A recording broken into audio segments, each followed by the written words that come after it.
नमस्कार, दिन भर की बड़ी खबरों में आपका स्वागत है। मैं हूं आपके साथ आंचल। आज इस बुलेटिन में बात होगी राहुल के बीजेपी पर पलटवार की, आतिशी के शपथ ग्रहण की, देखेंगे मल्लिकार्जुन खड़गे के जम्मू कश्मीर दौरे को, नितिन गडकरी के बयान पर बीजेपी में मची हलचल को, जानेंगे बीजेपी से नीतीश की नाराजगी को, और बुलेटिन के आखिर में देखेंगे जाने माने कार्टूनिस्ट इरफान की किस खबर पर पड़ी तिरछी नजर।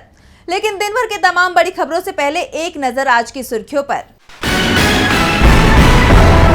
आरएसएस बीजेपी के खिलाफ आंदोलन करेगी कांग्रेस। पार्टी अध्यक्ष मल्लिकार्जुन खड़गे बोले, पीएम मोदी बीजेपी नेताओं पर कार्रवाई करने में विफल।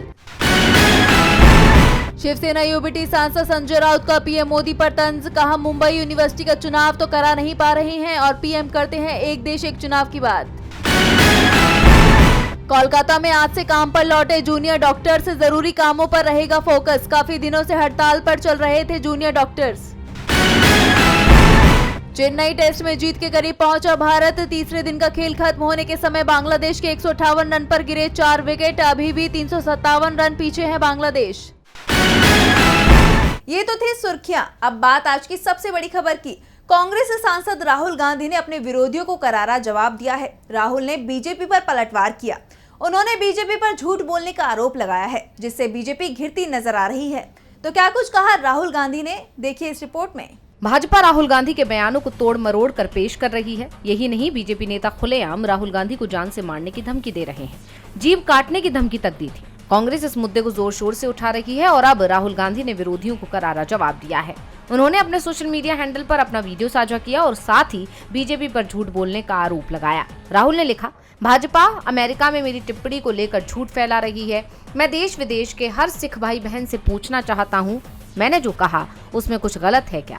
क्या भारत को एक ऐसा देश नहीं बनना चाहिए जहां हर सिख और भारतीय बिना किसी डर के स्वतंत्र रूप से अपने धर्म का पालन कर सके? हमेशा की तरह बीजेपी झूठ का सहारा ले रही है। वो मुझे चुप कराने के लिए बेताब है, क्योंकि वो सच्चाई बर्दाश्त तो नहीं कर सकते।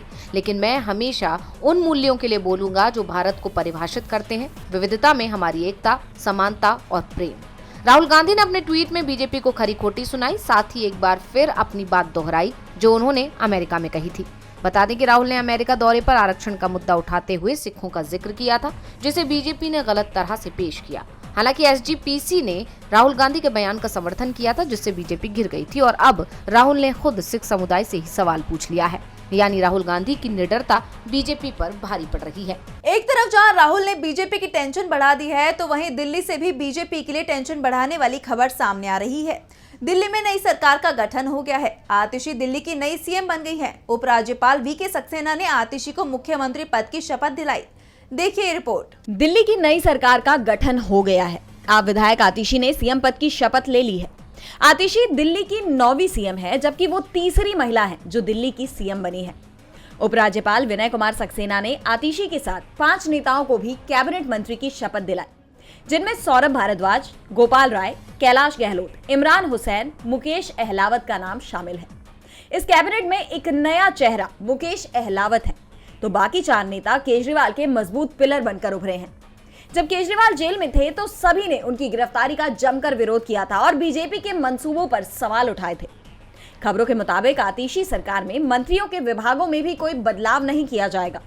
पुराने मंत्रियों के पास मौजूद विभागों की जिम्मेदारी ही रहेगी, जिससे काम पहले की ही तरह हो। शपथ ग्रहण समारोह से पहले आतिशी और मंत्री पद ग्रहण करने वाले सभी विधायकों ने पार्टी संयोजक अरविंद केजरीवाल से मुलाकात की।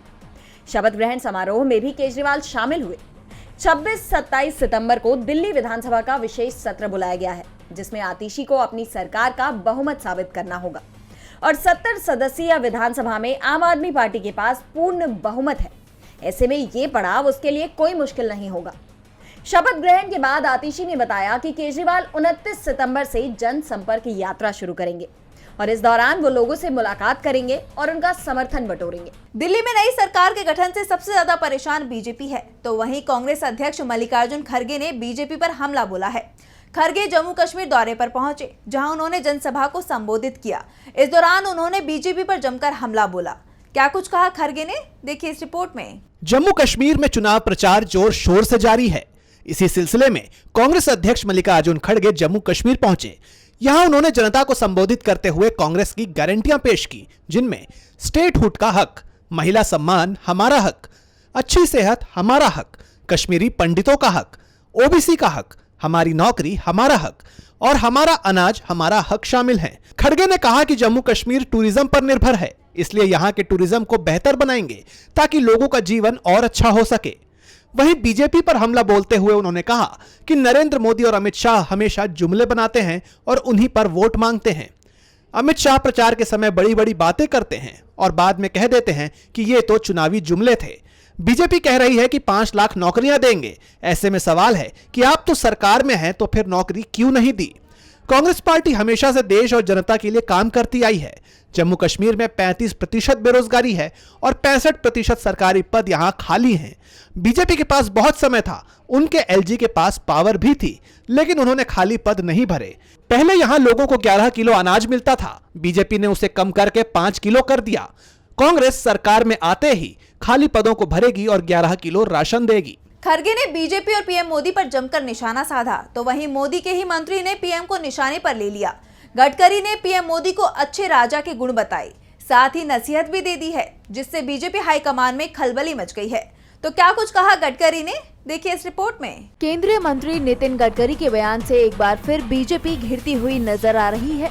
केंद्रीय मंत्री ने संकेतों में नरेंद्र मोदी को अच्छे राजा के गुण बताए हैं।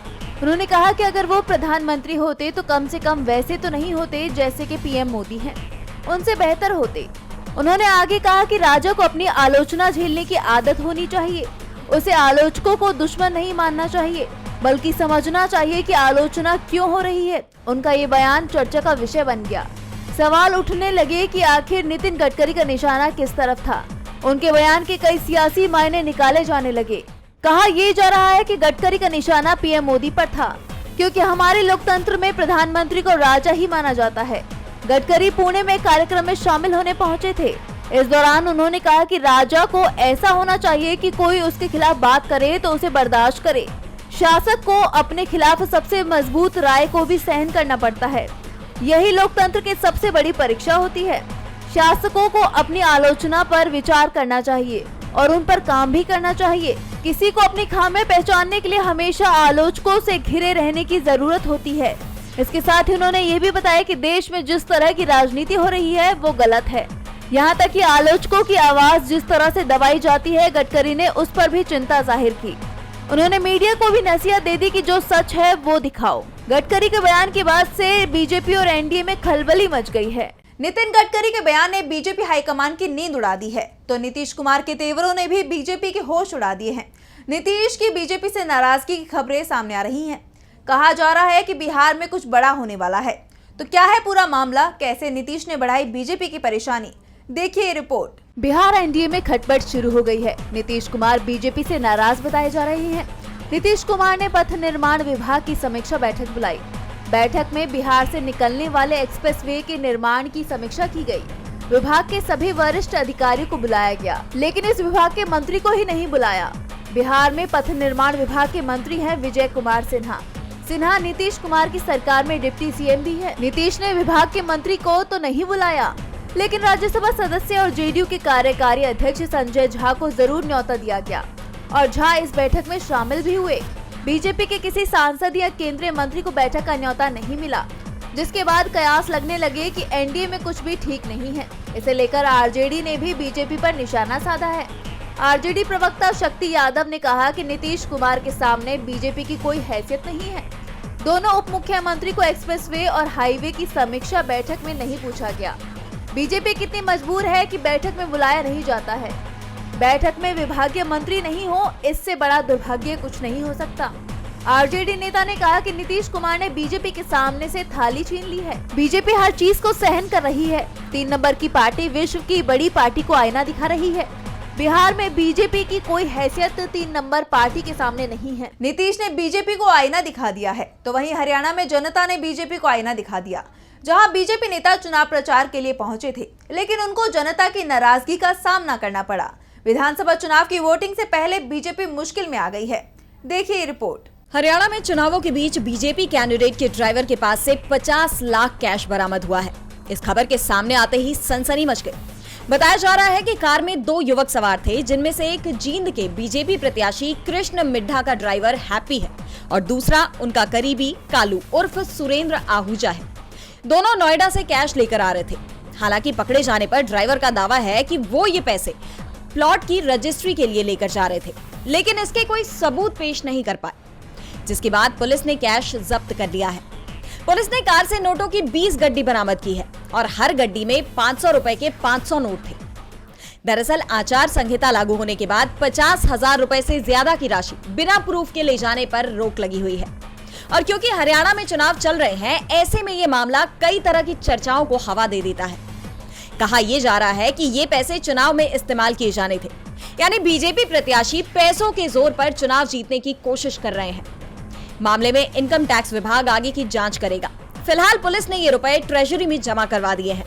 बता दें कि अब तक बीजेपी प्रत्याशी कृष्ण मिड्ढा ने इस पर कोई प्रतिक्रिया नहीं दी है, लेकिन सवाल ये जरूर उठ रहे हैं कि क्या हार के डर से बीजेपी इस तरह के हथकंडे भी अपनाने में जुटी हुई है। हरियाणा में बीजेपी की स्थिति खराब है, तो वहीं महाराष्ट्र में एनडीए की मुश्किलें बढ़ती हुई नजर आ रही हैं। जहां एनडीए के सहयोगी दलों में तनाव बढ़ता जा रहा है, तो बीजेपी के नेताओं ने भी अपने रास्ते अलग कर लिए हैं। बीजेपी को जोरदार झटका लगा है। वहीं शरद गुट ने भी अजीत गुट को झटका देने की तैयारी कर ली है। तो कैसे मुश्किलों से घिरा एनडीए, जानने के लिए देखिए एक खास रिपोर्ट। महाराष्ट्र की सियासत में उफान है। जहां विधानसभा चुनाव से पहले बीजेपी को एक और झटका लग गया है, तो अजित गुट की भी मुश्किलें बढ़ती नजर आ रही हैं। बीजेपी के 2 दिग्गजों ने पार्टी छोड़ दी है। नांदेड़ से बीजेपी के पूर्व सांसद और राज्यसभा सांसद अशोक चव्हाण के करीबी भास्कर राव पाटिल खदगांवकर, उनकी बहन डॉक्टर मीनल पाटिल खदगांवकर और पूर्व विधायक ओम प्रकाश पोकरना ने कांग्रेस का दामन थाम लिया है। कांग्रेस का भी दावा है कि खदगांवकर की वापसी से पार्टी को नांदेड़ जिले के विधानसभा सीटों पर अच्छा प्रदर्शन करने में मदद मिलेगी, जो मराठवाड़ा क्षेत्र में चव्हाण का गृह क्षेत्र है। इस दलबदल को चव्हाण के लिए बड़े नुकसान के रूप में देखा जा रहा है। तो वहीं शरद पवार गुट एक बार फिर सुप्रीम कोर्ट पहुंच गया है। पार्टी ने सुप्रीम कोर्ट में याचिका दाखिल कर एनसीपी के दोनों गुटों के लिए अलग चुनाव चिन्ह की मांग की है। जस्टिस सूर्यकांत और जस्टिस उज्जवल भुइयां की पीठ ने सुनवाई के लिए 25 सितंबर की तारीख भी तय कर दी है। बता दें कि शरद गुट ने अजित गुट के खिलाफ पहले से ही सुप्रीम कोर्ट में याचिका दाखिल कर रखी है, जिसमें उन्होंने चुनाव आयोग के उस फैसले को चुनौती दी है जिसमें अजित गुट को असली एनसीपी बताया गया है। आयोग ने यहां तक कि एनसीपी का असली चिन्ह घड़ी भी अजित गुट को ही आवंटित कर दिया था। देखा जाए तो शरद गुट ने साफ कर दिया है कि वो अपना नाम और निशान लेकर रहेंगे और जब तक ये हो नहीं जाता तब तक अजित गुट को भी उनके चिन्ह का इस्तेमाल नहीं करने देंगे। बहरहाल अब कोर्ट इस पर क्या फैसला सुनाता है वो तो सुनवाई के बाद ही तय होगा। और बुलेटिन के आखिर में देखेंगे जाने माने कार्टूनिस्ट इरफान की किस खबर पर पड़ी तिरछी नजर।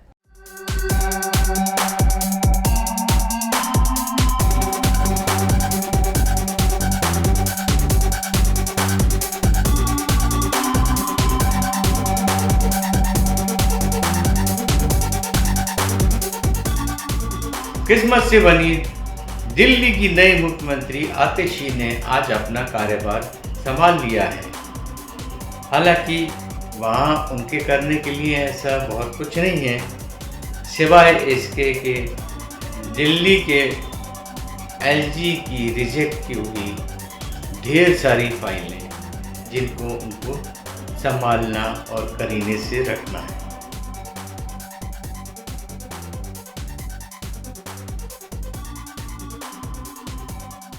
बहुत बहुत शुक्रिया इरफान जी। तो आज के इस बुलेटिन में इतना ही। आप देखते रहिए डीवी लाइव। नमस्कार।